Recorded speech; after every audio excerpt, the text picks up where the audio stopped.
Hello everyone, welcome back to real concept. आज हम current and electricity का next part, जैसा कि हमने कहा था, कॉम्बिनेशंस ऑफ रेजिस्टेंस के बारे में। तो आज हम मेनली डिस्कस करेंगे प्रतिरोधों का संयोजन क्या होता है, कैसे श्रेणी क्रम में जोड़ते हैं, कैसे समांतर क्रम में जोड़ते हैं। तो ये हमारा कौन सा पार्ट है? पार्ट नंबर 5, ठीक है। पार्ट 5 है जहाँ पे हम मेनली डिस्कस करेंगे आपका कि सीरीज़ कॉम्बिनेशन क्या है। तो चलो सबसे पहले हम कॉम्बिनेशंस ऑफ रेजिस्टेंस पढ़े थे। पहला हम डिस्कस कर लेते हैं श्रेणी क्रम, ठीक।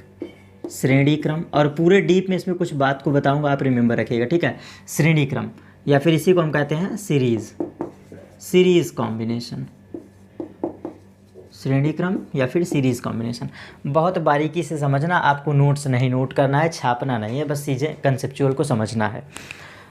श्रेणी क्रम का मतलब होता है जब दो या दो से अधिक प्रतिरोध कुछ ऐसे जुड़े हों कि किसी एक प्रतिरोध का एक टर्मिनल दूसरे प्रतिरोध के एकवें टर्मिनल से ऐड हो। सर ने क्या कहा भाई, किसी रेजिस्टेंस के दो टर्मिनल होते हैं ना, एक सिरा ये एक सिरा ये, जिसको कॉर्नर कहते हैं ना। कॉर्नर ही आपका फिजिक्स में टर्मिनल कहता है। जिस किसी वायर का जो कॉर्नर होता है, सिरा होता है, वही टर्मिनल कहलाता है।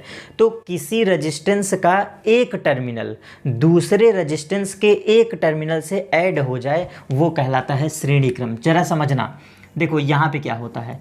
ये मैंने बनाया एक रेजिस्टेंस, देन अगेन मैंने बनाया ये दो रेजिस्टेंस, और अगेन मैंने बनाया तीसरा रेजिस्टेंस, ठीक। ऐसे एक या ज़्यादा भी हो सकते हैं, बस आपको समझना है। देखना, ये तीन रेजिस्टेंस है, for example R1, for example R2, for example R3। मैंने क्या बोला? किसी एक रेजिस्टेंस का एक टर्मिनल और दूसरे रेजिस्टेंस के एक टर्मिनल से जुड़ जाए। देखो मैंने जोड़ दिया, अब जोड़ा है ये, इस कॉम्बिनेशन को कहते हैं सीरीज ऑर्डर। उसी तरह से अब इस रेजिस्टेंस का एक टर्मिनल ये है और इस रेजिस्टेंस के एक टर्मिनल के साथ ये जुड़ गया। तो जब भी रेजिस्टेंस का एक टर्मिनल दूसरे रेजिस्टेंस के एक टर्मिनल से जुड़ता है, वो कहलाता है सीरीज ऑर्डर। और T1 T2 बस समझाने के लिए कि टर्मिनल है, किसी एक रेजिस्टेंस का एक टर्मिनल दूसरे रेजिस्टेंस के एक टर्मिनल से जुड़ जाए, वो कहलाता है सीरीज ऑर्डर। अब अगर दो या दो से अधिक प्रतिरोध, वन और more than resistance are connected in this order, we can say this is series order, या फिर we can say series combination, ठीक। Series combination. तो अब जरा समझना, ये तो आई होप आप फिगर में बहुत आसानी से समझ लोगे। इसको हम क्या करते हैं, एक बैटरी के थ्रू कनेक्ट कर देते हैं। ये है हमारी बैटरी जिसका वोल्टेज होता है V, बैटरी का वोल्टेज V। अब आपको सवाल के थ्रू क्या बात याद रखना है, बहुत बारीकी से समझिएगा। श्रेणी क्रम में दो बात हमेशा आपको याद रहना चाहिए, और कंसेप्चुअल आपको समझाऊंगा कि ये इतने बड़े फैक्ट हैं। सवाल आपको प्रूव कर देते हैं कि सवाल हम सही लगाए हैं कि गलत लगाए हैं। तो सीरीज ऑर्डर में, श्रेणी क्रम में करंट सेम होता है ऑलवेज। करंट क्या होता है? सेम। मतलब in series order current will remain same in all circuit. सभी सर्किट में करंट की वैल्यू सेम होगा, I एंड I। समझ रहे हो? जो करंट यहाँ से निकलेगा I, यही करंट पूरे सर्किट में फ्लो होगा। ये खूबी है श्रेणी क्रम का। तो धारा क्या रहता है? समान रहता है। धारा क्या रहता है? समान रहता है। और दूसरा पॉइंट, विभव अलग अलग होता है, पोटेंशियल अलग अलग होता है। विभव क्या होता है? अलग अलग होता है। पोटेंशियल डिफरेंस जो होता है वो अलग अलग होता है। पोटेंशियल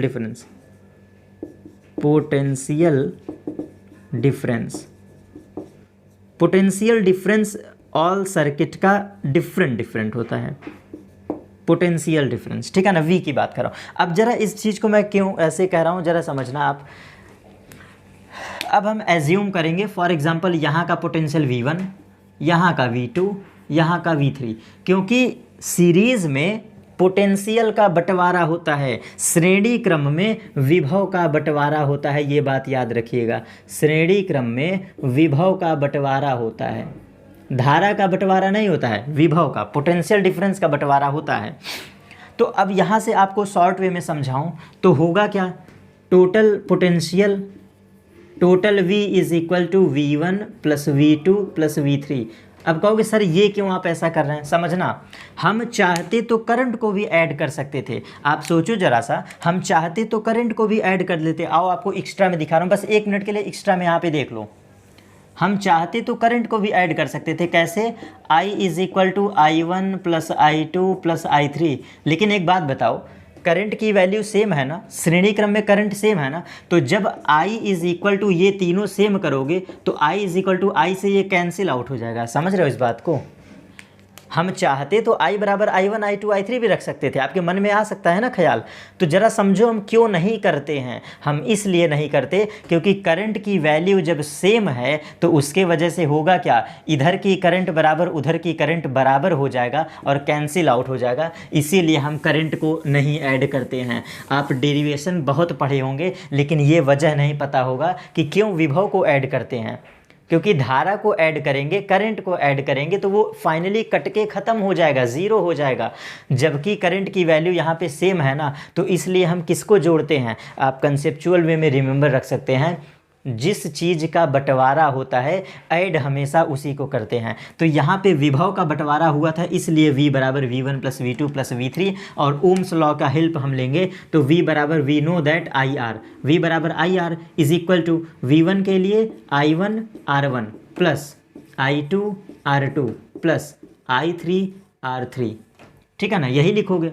तो करंट तो सभी का सेम है, क्यों, क्योंकि I जो है वो सभी में सेम है। तो हम लिख सकते हैं I1 बराबर I2 बराबर I3 बराबर I। क्यों, क्योंकि सभी में करंट की वैल्यू सेम है, तो क्या डिफरेंट, तो जब इस वैल्यू को यहाँ सब्सटीट्यूट करोगे तो total I into R is equal to I R1 plus I R2 plus I R3। और होगा क्या, अब यहाँ पे सारे I से I कट जाएंगे, ये देखो कॉमन ले लो, कॉमन लेके कैंसिल आउट हो जाएगा। तो रिलेशन तुम्हारा आया R is equal to R1 plus R2 plus R3।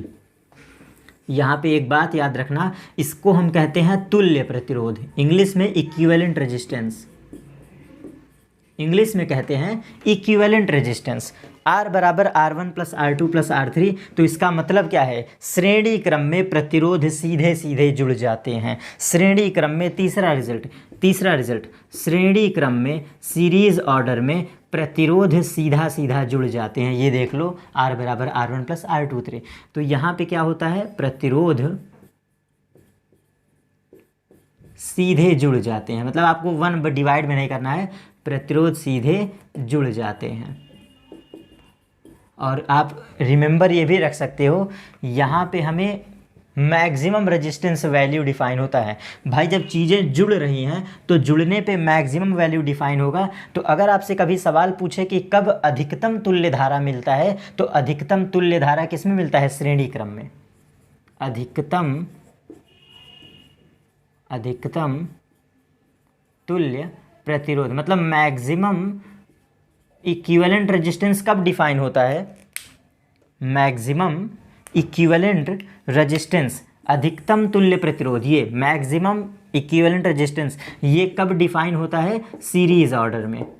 जब भी प्रतिरोध को श्रेणी क्रम में जोड़ोगे प्रतिरोध हमेशा अधिक मिलेगा, तुल्य प्रतिरोध हमेशा अधिक मिलेगा। ठीक, सिर्फ इतने बातों से आपको 100% चैलेंज करवाता हूँ कि सवाल लग जाएंगे सिर्फ इतने फैक्ट से। रिमेंबर क्या रखना, श्रेणी क्रम में धारा समान होती है, विभव अलग अलग होता है, और जो अलग अलग होता है वही जुड़ता है। देखो यहाँ पे, ठीक, तो ये हमने छोटा सा डेरिवेशन कर दिया, यहाँ तक बातें क्लियर। अब आगे चलते हैं, समांतर क्रम का छोटा स्टडी कर लेते हैं। तो समांतर क्रम का मतलब क्या होता है, समांतर क्रम का मतलब होता है जब 2 या 2 से अधिक प्रतिरोध, 1 और more than resistance are connected in this order, all terminals of one side resistance is connected a same wire and other terminal of all resistance is connected in another wire। Sir क्या कहे हैं, चलो repeat करता हूँ मैंने क्या बोला। अब यहाँ पे दिक्कत है, यहाँ पे ढेर सारे रेजिस्टेंस इस तरह से ऐड होंगे, ये मैं 4 रेजिस्टेंस अब की बार ले रहा हूँ। ठीक, समांतर क्रम का, पार्श्व क्रम का, पैरेलल ऑर्डर का, पैरेलल कॉम्बिनेशन हम पढ़ रहे हैं, पैरेलल कॉम्बिनेशन। पैरेलल कॉम्बिनेशन, जिसे हिंदी में कहते हैं समांतर क्रम, या फिर इसी को हम कहते हैं पार्श्व क्रम। पार्श्व क्रम।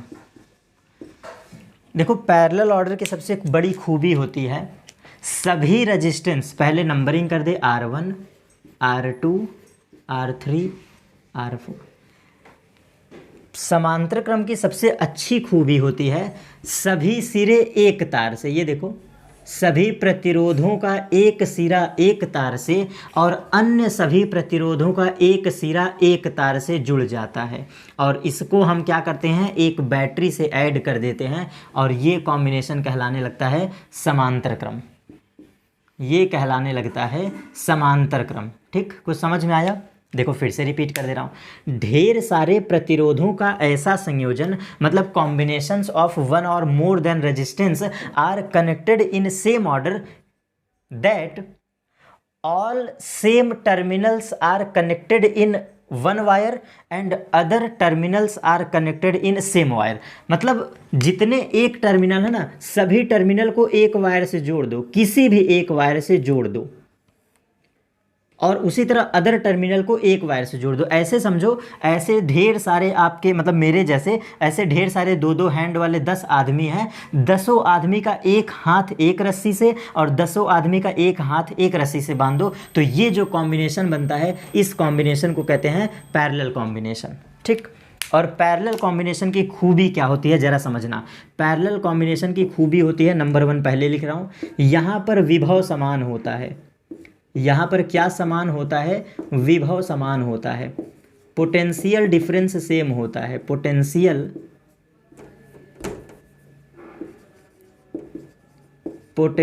डिफरेंस सेम होता है। पोटेंशियल डिफरेंस सेम, तो क्या अलग अलग होता है? यहाँ पर धारा अलग अलग होती है।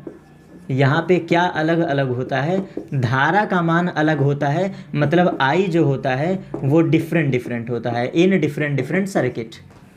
धारा का मान अलग अलग होता है अलग अलग प्रतिरोधों में। तो इस कंसेप्ट को जब यहाँ पे अप्लाई करोगे तो पता है क्या होगा, V वोल्टेज यहाँ भी, V वोल्टेज यहाँ भी, V वोल्टेज यहाँ भी एंड V वोल्टेज यहाँ भी। इतनी बातें क्लियर? तो क्या डिफरेंट होगा, चलो हम मानते हैं। Assuming current is I1, assuming current is I2 and assuming current is I3 and assuming current is I4। मतलब ओवरऑल करंट की वैल्यू डिफरेंट होती है और विभव का मान समान होता है, तो जो अलग होगा वही जुड़ेगा। तो जब total I is equal to I1 plus I2 plus I3 plus I4 का फॉर्मूला लगाओगे ना, यही लगाओगे, और जब I की वैल्यू सब्सटीट्यूट करोगे तो क्या आएगा, total V by total R equal to V1 by R1 plus V2 by R2 plus V3 by R3 plus V4 by R4, ये लिखोगे। और विभव सेम है तो क्या करोगे, V1 बराबर V2 बराबर V3 बराबर V4 बराबर V, सभी का विभव समान है, देख लो। समांतर क्रम में विभव सभी का समान होता है। जितना वोल्टेज का बैटरी लगाओगे, जितना वोल्टेज का बैटरी लगाओगे उतना ही वोल्टेज सभी को मिल जाएगा। तो जब इसके स्थान पे V रखोगे तो सारे V कैंसिल आउट हो जाएंगे, आपका रिलेशन बचेगा 1/R is equal to 1/R1 plus 1/R2 plus 1/R3 plus 1/R4। ये रिलेशन आ गया आपका। और यहाँ से आने वाले R को कहते हैं तुल्य प्रतिरोध। यहाँ से ये R आने को कहते हैं तुल्य प्रतिरोध। और फिर से रिपीट कर दे रहा हूँ, this is total equivalent resistance. Equivalent resistance, this is equivalent resistance. Equivalent मतलब तुल्य प्रतिरोध। अब यहाँ पे क्या समझना है आपको, देखो यहाँ पे डिवाइड करके ऐड हो रहा है। डिवाइड मतलब 1/R1 1/R2 1/R3 and 1/R4 इस समथिंग में ऐड हो रहा है ना। तो जब भी इस ऑर्डर को कहते हैं ना, तो यहाँ पे मिनिमम तुल्य प्रतिरोध प्राप्त होता है। समांतर क्रम में अगर प्रतिरोधों को जोड़ते हैं तो यहाँ पे न्यूनतम तुल्य प्रतिरोध हमें प्राप्त होता है। न्यूनतम तुल्य प्रतिरोध हमें प्राप्त होता है, ये बात याद रखिएगा। जब एक या एक से अधिक कॉम्बिनेशन पैरेलल में जुड़ते हैं तो मिनिमम हमें डिफाइन होता है। सिर्फ और सिर्फ यही इतने फैक्ट को आपको रिमेंबर रखना है।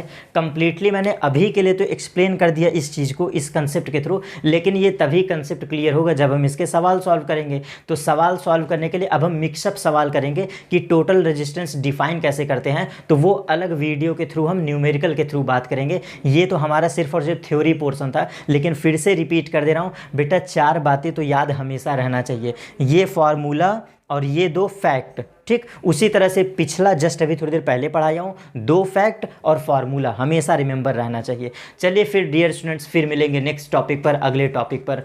Thank you.